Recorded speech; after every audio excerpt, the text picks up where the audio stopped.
দুটো গুরুত্বপূর্ণ বিষয়, একটি বাস্তব আর অন্যটি হলো খবর। বাস্তবটি হলো যে বাংলাদেশের সামরিক বাহিনীর যে অস্ত্র ভাণ্ডার আছে, সেই অস্ত্র ভাণ্ডারে তুরস্ক নির্মিত পৃথিবীর সবচাইতে শক্তিশালী যে ড্রোন, এই ড্রোনটি এখন আছে। প্রশ্ন হলো যে এই ড্রোন বাংলাদেশের জন্য কেন দরকার? কেনা হয়েছিল শেখ হাসিনার জামানাতে।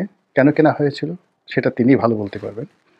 কিন্তু শেখ হাসিনা পরবর্তী বাংলাদেশে এই ড্রোনের যে গুরুত্ব, বাংলাদেশের অন্য যে কোনো সামরিক যে সরঞ্জামাদি রয়েছে সেগুলোর চাইতে এগুলোর গুরুত্ব এখন কেবল বাংলাদেশের ভিতরে নয়, বহির্বিশ্বে নিদারুণভাবে আলোচিত হচ্ছে।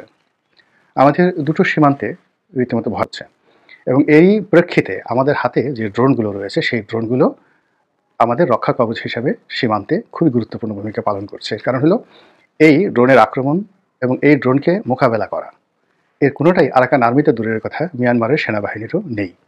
আবার অপর প্রান্তে ভারত এত বড় শক্তিশালী একটি রাষ্ট্র, যে রাষ্ট্রের পারমাণবিক শক্তি রয়েছে, বিমান যুদ্ধে তাদের অবিস্মরণীয় সক্ষমতা রয়েছে, এবং তাদের সেনাবাহিনীর যে আকার আকৃতি আমাদের সেটা অনেক অনেক বেশি। কিন্তু সেখানেও সাম্প্রতিক সময় যে যুদ্ধাবস্থা বিরাজ করছে, এবং এখন রাজনীতি, অর্থনীতি এবং কূটনীতি এই তিনটি মিলিয়ে ভারতের সঙ্গে সম্পর্কটা এমন একটা পর্যায়ে চলে এসেছে, এই সম্পর্কের প্রেক্ষিতে অর্থাৎ এখন যে অবনতিমূলক সম্পর্ক, সেটির প্রেক্ষিতে যে কোনো সময় একটা রক্তক্ষয়ী কাণ্ড এখানে ঘটে যেতে পারে। সেটা সাময়িকভাবে হোক, দীর্ঘমেয়াদে হোক, কিংবা একেবারে সার্জিক্যাল স্ট্রাইক পর্যায়ে হোক না কেন। তো সেটা এখন হয়ে যাওয়ার পর্যায়ে রয়ে গেছে, এবং এটি কেন জানি অনিবার্য হয়ে পড়েছি।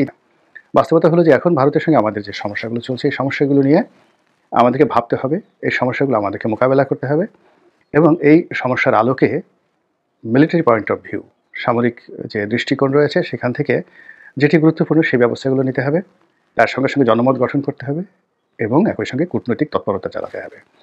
এবং মায়ানমার সীমানায় যেভাবে এই যে ড্রোনগুলো, যে নতুন ড্রোনগুলো তুরস্ক থেকে কেনা হয়েছে, এই ড্রোনগুলো এখন ভারত সীমানায় উড়ানো হয়েছে কয়েকবার, এবং এই ড্রোনগুলো দেখে দিল্লির মাথা খারাপ হয়ে গিয়েছে।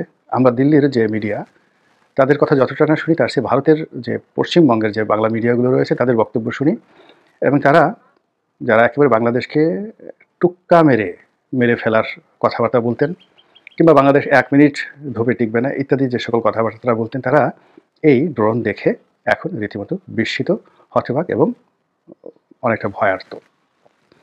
ড্রোন আমাদের হাতে আছে, এর বাইরে যে জিনিসটা হচ্ছে সেটি হলো বাংলাদেশের সামরিক সক্ষমতা বাড়ানোর ব্যাপারে আলোচনা হচ্ছে, এবং এই আলোচনার প্রেক্ষিতে আমাদের অনেক বুদ্ধিজীবী যারা আছেন তারা যে কোনো মূল্যে পাকিস্তানের সঙ্গে সম্পর্ক স্থাপন করার কথা বলছেন।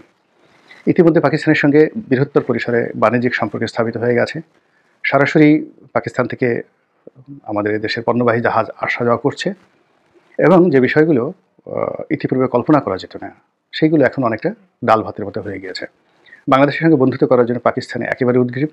তারা ইতিমধ্যেই বাংলাদেশিদের যে ভিসা, সেই ভিসার ব্যাপারে তারা একটি যাকে বলা হয় বন্ধুত্বমূলক আচরণ শুরু করেছে। সেটি হলো বাংলাদেশ থেকে যদি কেউ পাকিস্তান যেতে চায় তাহলে তাকে কোনো ভিসা ফি দিতে হবে না।